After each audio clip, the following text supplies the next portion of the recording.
Yo, what's going on, guys? Welcome to a brand new week and welcome to a brand new edition of what we like to call the Shifting the Culture Podcast, where we talk about the different artists and different events that have impacted and still continue to impact this culture we know and love as hippity hip hop. I am your host, the vegan you believe in, Conscious Kurt, aka the Professor in the flesh as always. And this is the evil genius King Khan, aka Khan Evil, live and direct once again. How you doing, bro? Oh man, I'm doing pretty good, man. Just ready to get into this episode. It's got a lot going on in hip hop. Shouts out to Mike for joining us last week. It was a great episode. So shouts out to him. And everybody else tuning into the show, man. Definitely appreciate everybody tuning in and listening to the podcast and motivating us to put out more content. So shouts out to everybody that's tapping in.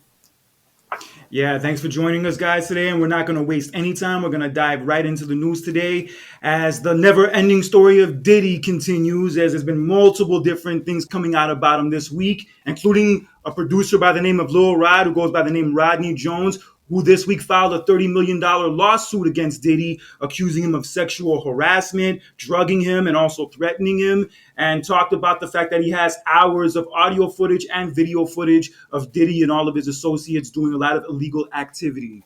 And also in the lawsuit, two other people who were named along with Diddy was his chief of staff and also his oldest son, Justin. Holy shit. Yeah, it's not looking good, man. It's like this story just keeps getting worse and worse by the week, man. It's like more and more allegations and more people coming forward and, painting the picture of what Diddy did to them and, how he made it uncomfortable for them and put them in like awkward situations. So yeah, I don't really see him coming back from this. Like, I think he's done. Like, I don't know what he can do unless he puts together like a Bob Marley One Love concert or something like that. I don't see how he can. I don't know if you could find a cure for cancer or something like that. That's the only way he's coming back from this, because there's too many allegations. And when you have all these allegations, even though they haven't been proven to be true as of yet, it just doesn't paint him in the best light. And what I'm saying, when you have all these allegations, like it's hard to for you not to think that this is how he really was. Yeah, I always say that where there's smoke, there's fire. And holy shit, is there a lot of smoke over here in this motherfucker.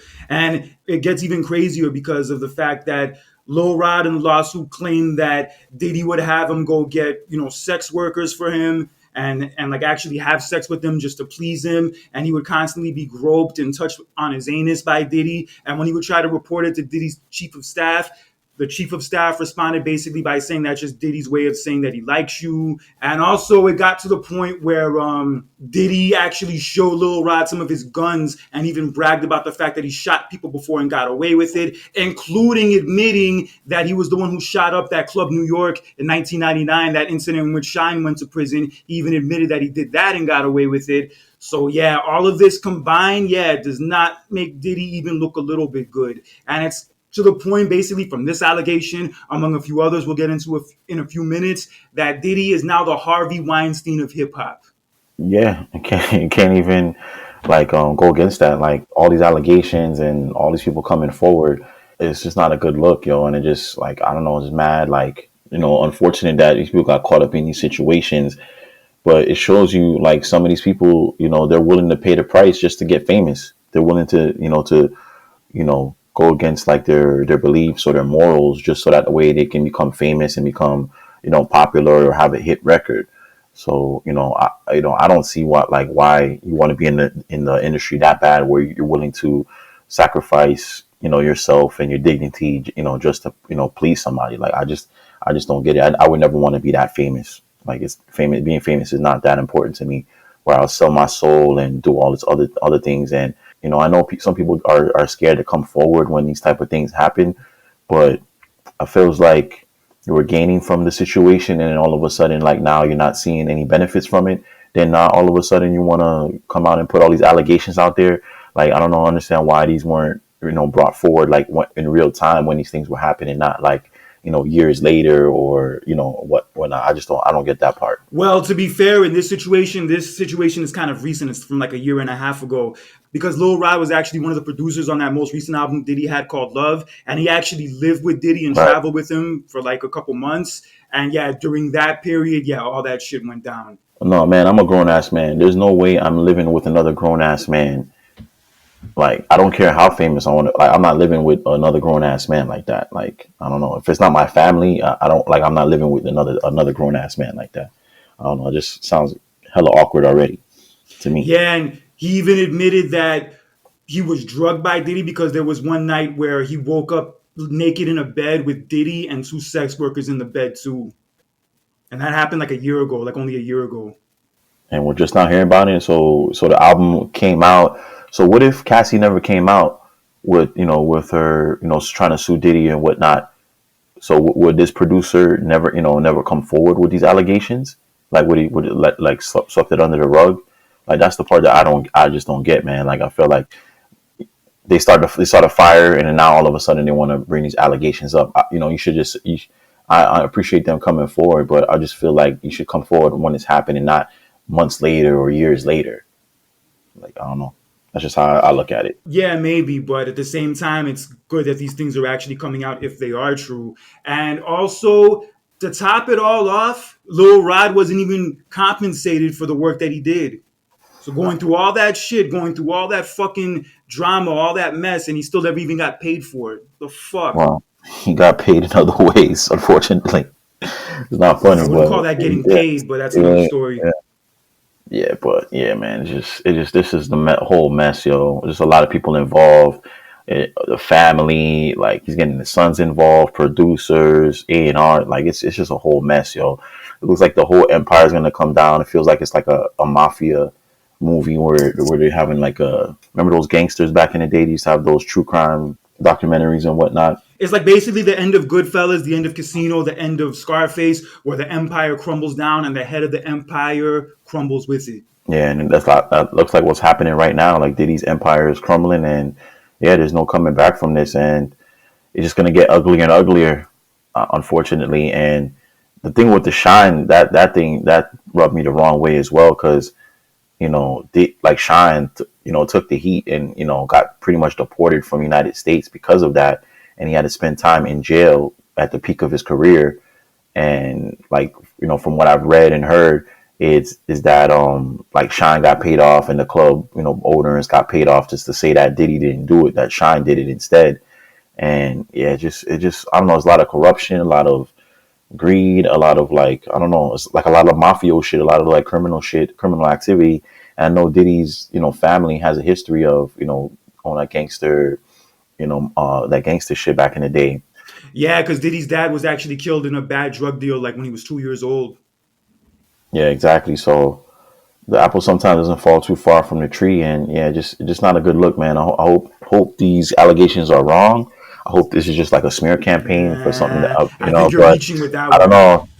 Yeah, but it doesn't seem like that. It looks like yeah, it's just yeah, this is who he was, and people try to hide him, and yeah, just even the City Girls broke up. Did you hear about that over this? No, I don't really follow them like that, but go on. I know you don't follow them, but like, yeah, the City Girls are not even like a group anymore, and I'm pretty sure this has something to do with it.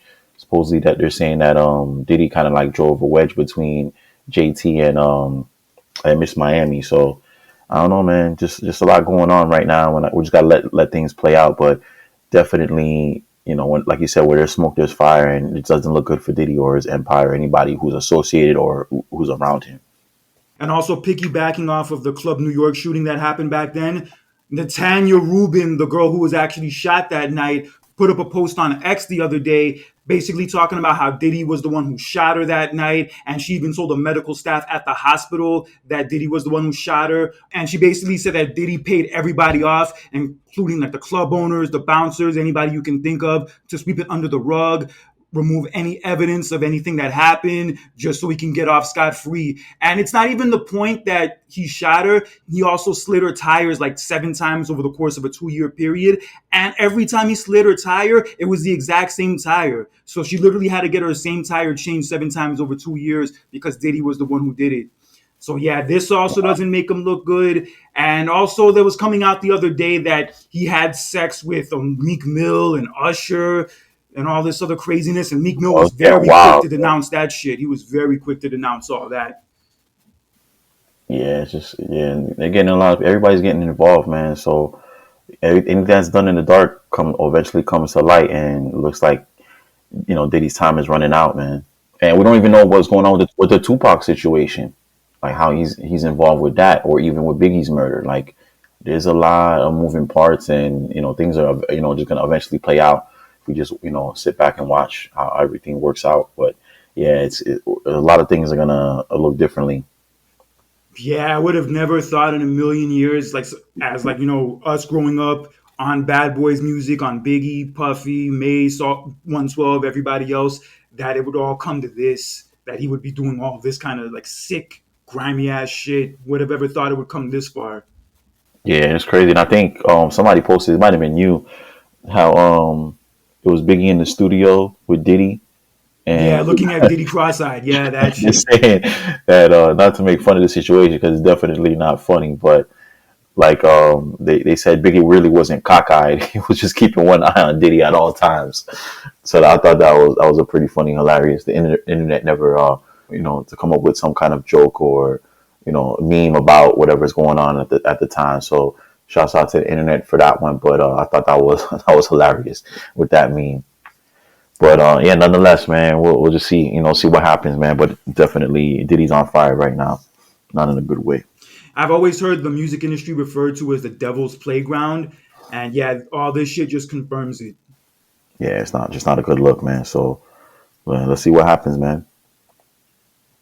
Yeah, I think I know what's gonna happen, and it's not gonna end well for Mr. P. Diddy by any stretch. Yeah, and also just him like bragging about like shooting people and getting away with it, and the fact that this dude has video and audio footage of it. Yo, if that shit comes out, it's gonna be even worse Yeah, than so I it don't is know, now. man. I don't know. I see that he's been laying really, really low. Yeah, he's not hasn't been on social media, hasn't done anything. So Of course, he's not gonna be on social media. They're gonna come for his ass right away. yeah, he did try to put out something around when the Grammys. He did like a recap of him making the album, but yeah, people were bashing him for putting that up. So yeah, he's definitely in a seclusion right now, hiding somewhere. Yeah, good. And if he did all those things, and if he's guilty of all those things, yo, fuck you, Diddy, piece of shit. Yeah, he deserves to rot in hell. So Yeah. yeah, man. So we'll see. And but let's shift gears to something more positive. On a recent episode of the Joe Budden Podcast, Joe Budden actually admitted that J. Cole has surpassed Kendrick and Drake as the top dude in the game, as the best in the game at that.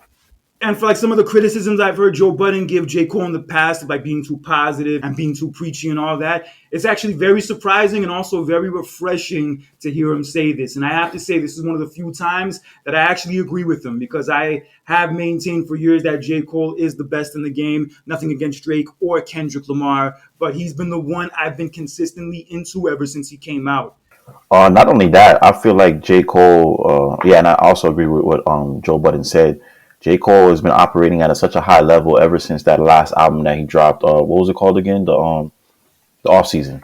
Yeah, so ever since the off season, I feel like he's been operating at a high level, and he's been nonstop ever since. Like he's been jumping on everybody's singles on features, and destroying everybody. Like even Benny the Butcher, Lil Durk, like all these other big features that he's been on, he's destroyed them.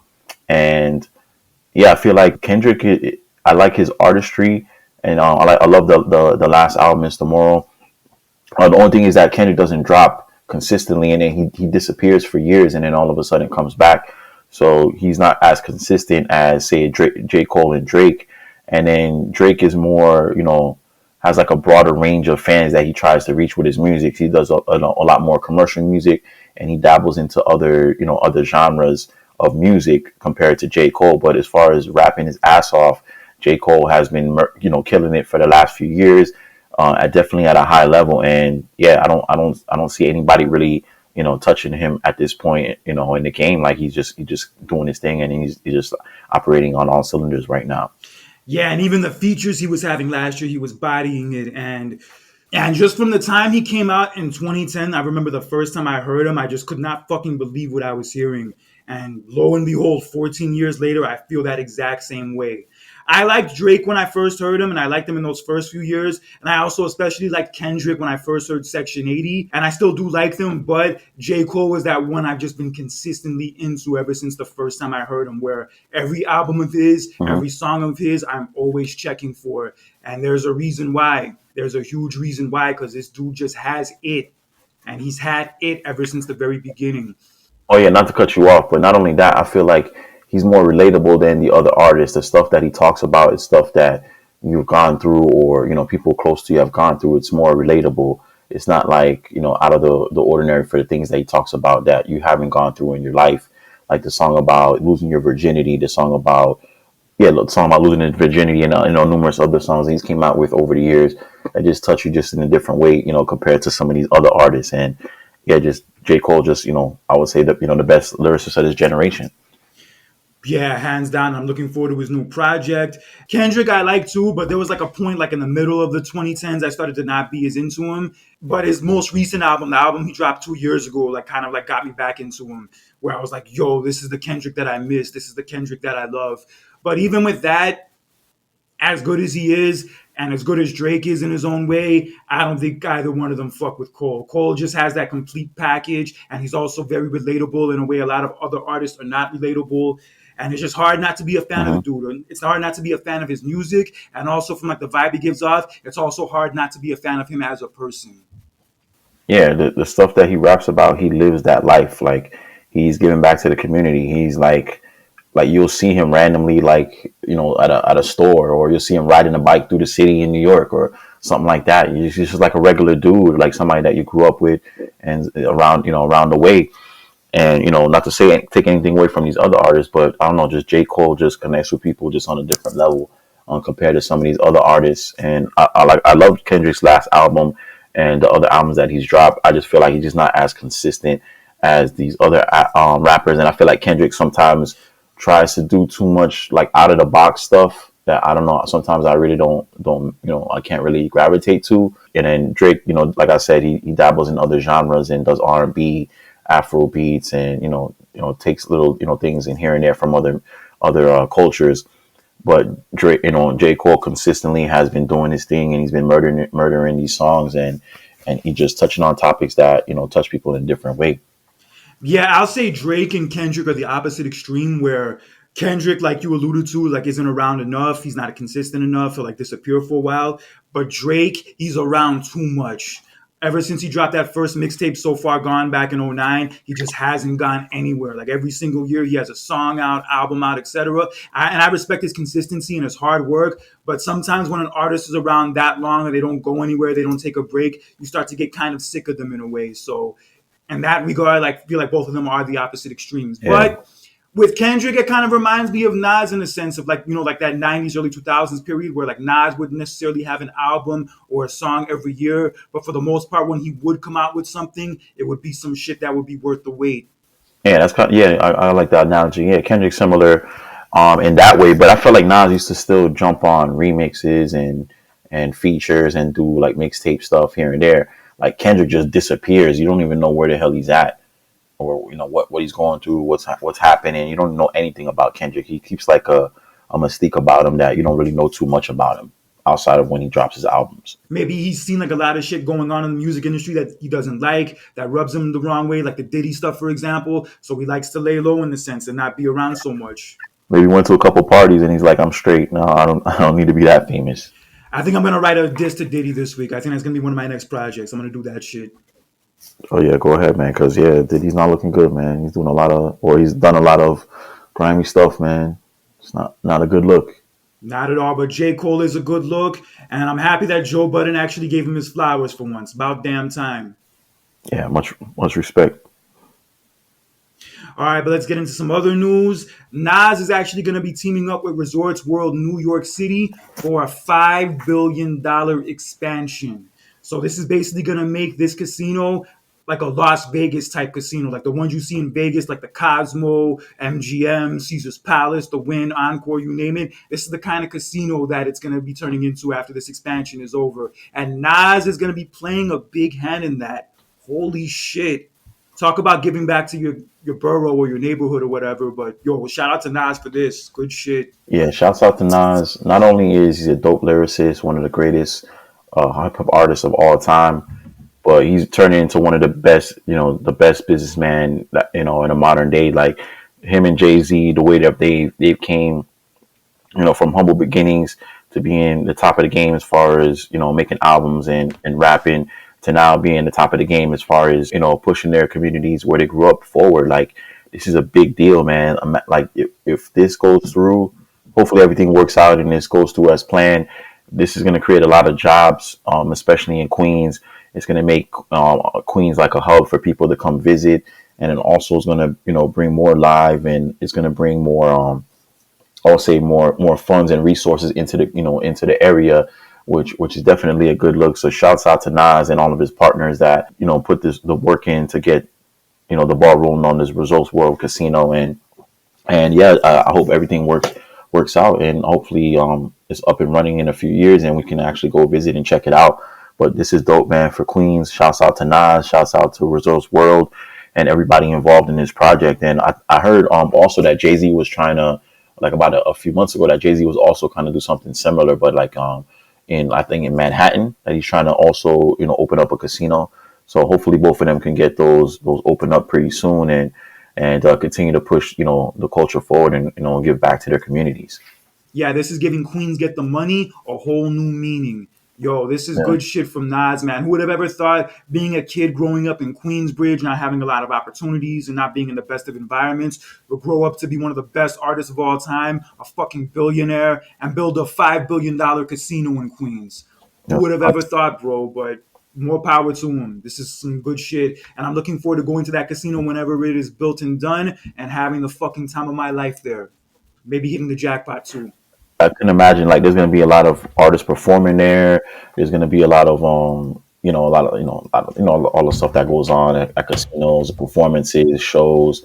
So yeah, it's definitely going to be a dope spot. It's going to bring a lot of jobs for people in the community, and it's going to shine a light onto Queens. Not to say that Queens wasn't already known around the world, but it's going to make people want to travel and come there to visit. So shouts out to Nas once again, man. It's a dope project, and I can't wait to see once it's completed. And like you said, to go check it out myself. Yeah, now with this, I feel like Queens is finally going to catch up to Brooklyn and Manhattan. I could definitely see that happening sooner than later with this. It's gonna take a while because Brooklyn, everybody loves Brooklyn, but yeah, definitely catch closing the gap, I would say, between the other boroughs. Yeah, because the last few times I've been in New York, yeah, I've noticed that Brooklyn has really come up, really fucking come up to the point where more people want to live in Brooklyn than live in Manhattan. And all honesty, if I were to move to New York tomorrow, I would probably be in that same boat. Yeah, Williamsburg, Park Slope. Yeah, there's some sexy ass neighborhoods in Brooklyn now. Yeah, Brooklyn's come up. Yeah, there's a lot of new things going on, a lot of development. So yeah, definitely compared to Manhattan, where it's kind of like maxed out as far as what they can do. But Brooklyn, with the Barclays Center and Jay-Z, having a hand in that, helped gentrify and help, bring more resources and help make Brooklyn flourish, to a whole nother level. So shouts out to Jay-Z as well for, kind of sparking that for Brooklyn as well. And yeah, man, definitely dope to see that Queens is trying to close the gap and try to come up as well. And hopefully that we get to see, some beautiful things coming from this. Well, shouts out to them. Yeah, maybe 5 years from now, we won't even recognize Jamaica, Queens, and other areas. It'll probably look like Upper Manhattan, Upper East Side. You never know. Yeah, it's a good and a bad thing. I just hope they don't push some people who don't have too much money. Hopefully they don't push them out, because when these type of things happen, when gentrification happens, people who are can't really afford to live there anymore are forced to kind of live somewhere else. So hopefully they can still kind of keep those people in the neighborhood still. Okay, so let's shift gears to some of our anniversaries today. 33 years ago to the day, as of our recording, was the Rodney King beating that took place in LA, as Rodney King was being chased in his car by police officers, and it went to the point where the chase went to 115 miles an hour until eventually he was pulled over. And then there were certain points where like he wasn't really cooperating with the police officers and wouldn't get out of the car, and it led to the point where the police officers just literally beat the shit out of him. They hit him with their batons and their sticks and whatever else they could find, like a good 50 times. They tased him, they kicked him, and it was to the point where like his face was swollen up. He had bruises all over his body. He suffered a broken ankle. Yeah, it was some ugly shit to see. It was some real ugly shit to see. But the story about this isn't really much of the fact that it happened. It's the fact that it was all caught on tape. King Khan, I know you were a little older than me back then, and I know you have a better memory of what was going on at the time than I did. What were your initial reactions when you first heard of this story when it happened back in 1991? Yeah, I was kind of like, yeah, I wasn't even 10 years old when this thing happened. So I remember bits and pieces. But what I do remember, this was the first time that, I saw like anything with having to do with police brutality. So that the first time I really saw like a video of that nature, and it was wild because a lot of people didn't have cell phones back then. Well, actually, nobody had cell phones back then, and all you had was like those camcorders, those video camcorders, like that. So, like the American Home Video type of camcorders. So it was crazy that people were actually able to get this on video, which was crazy. And yeah, I just remember that, just seeing him just getting beat, to a bloody pulp. Like it was hard to watch. And I remember that from this, like there was a lot of back and forth. And I remember the trial that happened, I think like a year or two later. And of course, the cops got off when there's video footage of what happened. The cops somehow got off, and then this is what sparked like the LA riots. And there's a lot of other things that were going on, but I remember the LA riots, and I remember people looting. I remember people getting black people, fighting white people and beating the shit out of them, and doing a lot of things because of what happened, and there was a lot of unrest. I'm not sure how long the LA riots went on for, but yeah, this definitely sparked the LA riots, and there was a lot of turmoil that was going on during that time. Kind of similar to what happened after like the George Floyd and all that stuff that happened a few years ago. Yeah, this was literally the first police beating that went viral. Like they go viral all the time nowadays, but this is the very first one because this dude named George Holiday literally filmed all of this from like his balcony at his apartment. And then a few days later, he turned it into the local news and that shit just went national. Yeah, and the funny thing about this is that everybody who lived in LA at the time, when this all went out, they just said it's about fucking time because that should have been going on for years. But the only difference was between those incidents and this one is that this one was caught on tape. They could not deny it. They couldn't sugarcoat it. Their ass was caught red-handed. And look, Rodney King also was not innocent in the whole situation. He was driving while Oh, intoxicated and also high too, but at the same time, that did not excuse the way they beat his ass. And also the fact that even at the hospital, they took him to the hospital afterwards. Some of the nurses at the hospital even said that the officers were like laughing and bragging about the fact that they beat him up so badly. yeah, just sick people, man. Like I'm not happy that this happened, but I'm glad that at least this was caught on video because, like you said, we've heard a bunch of stories, but it was never caught on video, and this time it was, and this shows you just how corrupt like the LA police officers were at that time, and have been years after that, and yeah, man, it's just sad to see that these things are still happening even after the whole civil rights movement.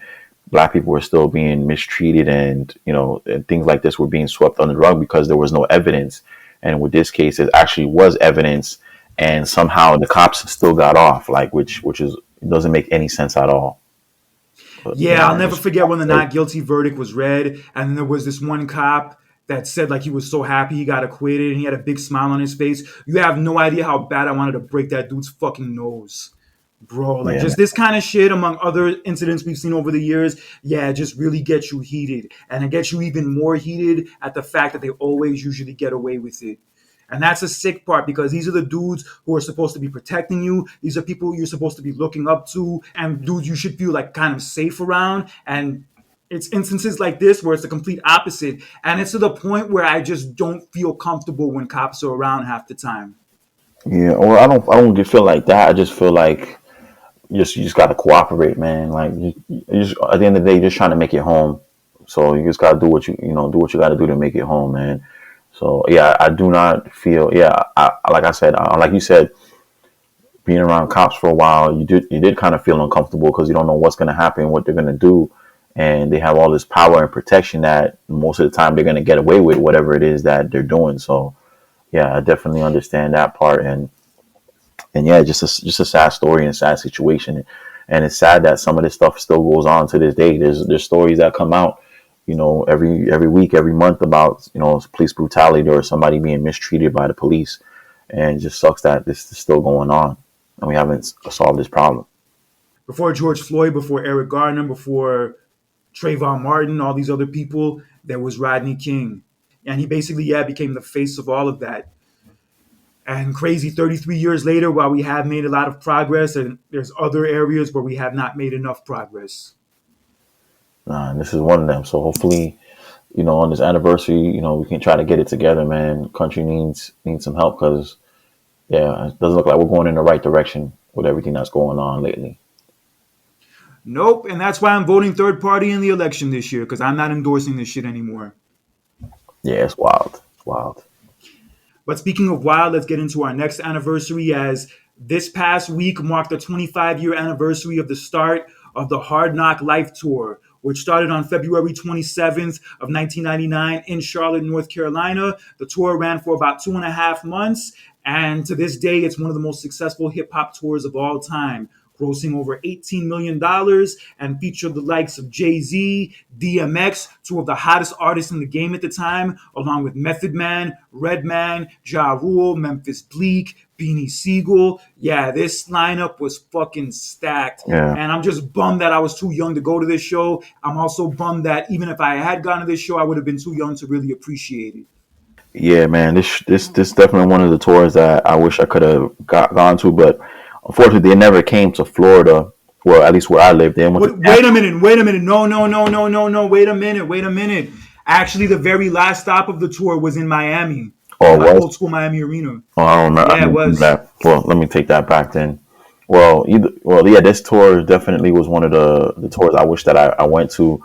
As you said, the stacked lineup of people that were on that tour, and this is the height of Jay-Z. This is when the Hard Knock Like album was out. DMX had just came out and he was killing it. Red and Meth were doing their thing too. So this was definitely, the tour to be on. And then DJ Clue was also a part of the tour as well. Yeah, man, it was dope to see all these great acts together, and there wasn't like any issues from what I remember, like them not getting along. And then it was a pretty smooth tour, and it was just dope. It's going down in history as one of the best tours ever. And then they also came out with that backstage documentary, which was basically, documenting like what happened during the tour, like the behind the scenes, and you got to see like how they were, in the dressing rooms and backstage and doing rehearsals and whatnot. So just dope to see artists in that light, because I don't remember there was too many like documentaries like that. I know there was a show and Rhyme and Reason, a couple other docs that had came out back in the day, back around that time. But yeah, this was a dope backstage documentary. And then also I remember I had the soundtrack that had that Jay-Z and Maya Best of Me remix. I don't know if you remember that song. You should remember that song. Of course, how can I forget? Yeah, and there's a couple other joints on that album. So yeah, definitely a great moment in hip hop, and I'm glad that we're able to celebrate it 25 years later as one of the best tours that ever happened in the culture.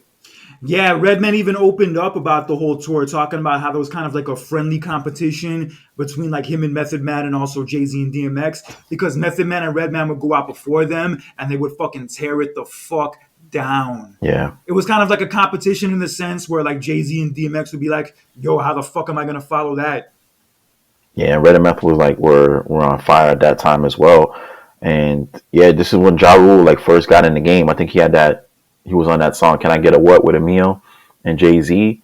Yeah, so he was just getting. Yeah, that's when he came out. Yeah, that was around that time. Yeah, so he was just getting his feet wet, and you can see that he learned a lot on that tour, and he became, in a couple years later, he was just as big as Jay-Z and DMX was.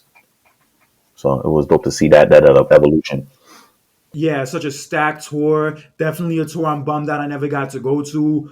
But bro, what a fucking lineup. And just another reminder of how poppin' and how special that late 90s period of hip hop was.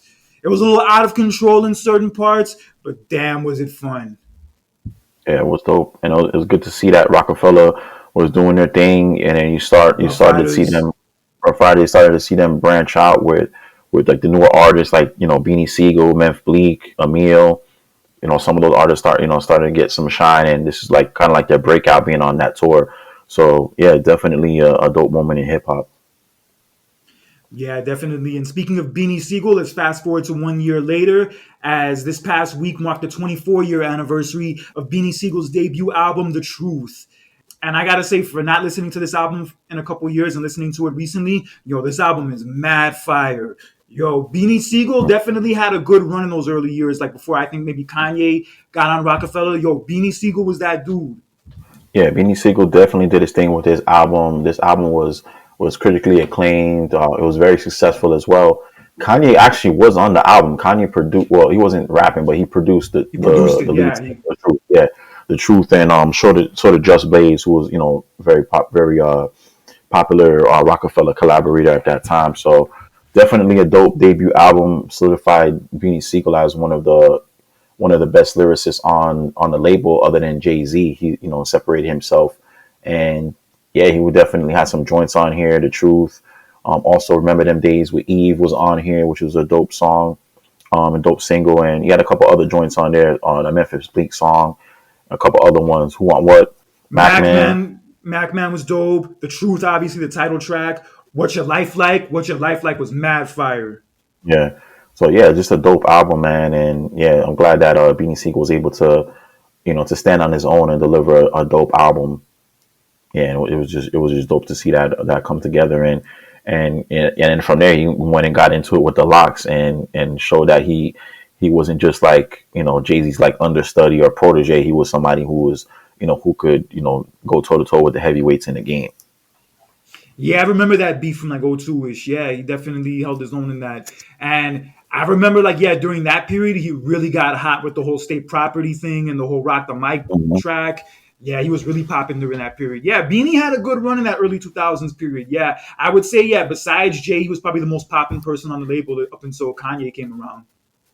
Yeah, well, Memphis Bleek did come out with a couple albums, but once Beanie started dropping, it was different. Everybody started gravitating towards Beanie versus on Memphis Bleek. Memphis Bleek had some hits, but Beanie Sigel was like the spitter. When people want that street hardcore rap, that people would go to Beanie for that on Rockefeller. Yeah, that's definitely the vibe I get from Beanie Sigel, is that he was not a studio gangster. That dude was legit and still is.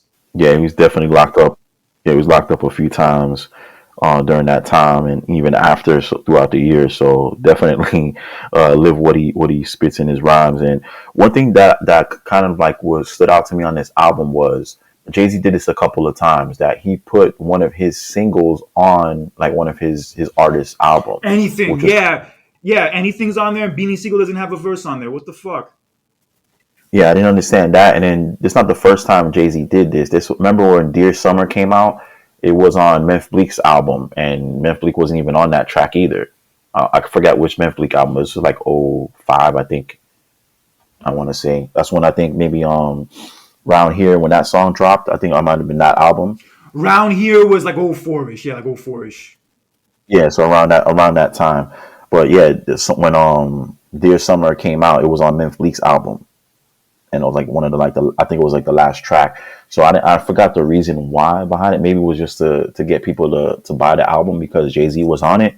But I don't know. I just felt like that was kind of weird. Why his song would just pop up on somebody else's album with them not even feature on it like as a remix or anything like that. So I just thought that was kind of awkward and weird to me. Yeah, there was a similar thing I noticed on Late Registration. There's that song On My Way Home that Common spits on, and Common kills it. But Kanye's not on the song at all. It's weird. It's a good track, but yeah, it's just weird that Kanye's not on there. Yeah, I guess it's just a way to market the album to get more people to buy it. But I felt like Jay-Z was already on the album. It's on the Beanie Sigel album, and definitely on the Memphis Bleek album. So yeah, just kind of weird why they would use that as a tactic. But definitely, hopefully, somebody can ask them why in an interview or something. Yeah, but even though Beanie Sigel and Jay-Z eventually had their falling out and all that stuff, Beanie Sigel during this period was kicking that shit. I'm not gonna lie, Beanie Sigel was definitely a dude who deserves his flowers. Yeah, not to be messed with. Definitely a dope album, definitely a dope label, and yeah, shouts out to them, man. I don't think we'll be seeing him on the Breakfast Club anytime soon, considering that one episode when him and Charlamagne got into it. Oh yeah, probably not. Yeah. Probably I'm not not. gonna lie, that interview kind of rubbed me the wrong way. Yeah, like just hearing how he was talking and also like some of the homophobic stuff he was saying. Yeah, I didn't really get a good vibe from him on that. Yeah, I got to go back and check that interview. I haven't seen it in a while. But with that shit aside, Beanie Siegel's definitely a dope artist. Put a dope piece of work together with this album, The Truth, and definitely one that still stands the test of time, even 24 years later. Shout out to him for that. Yeah, shouts out to Beanie. All right, so King Kong, before we get out of here, let people know of some of the new releases we have to look forward to. Yeah, a lot of new music dropped this weekend.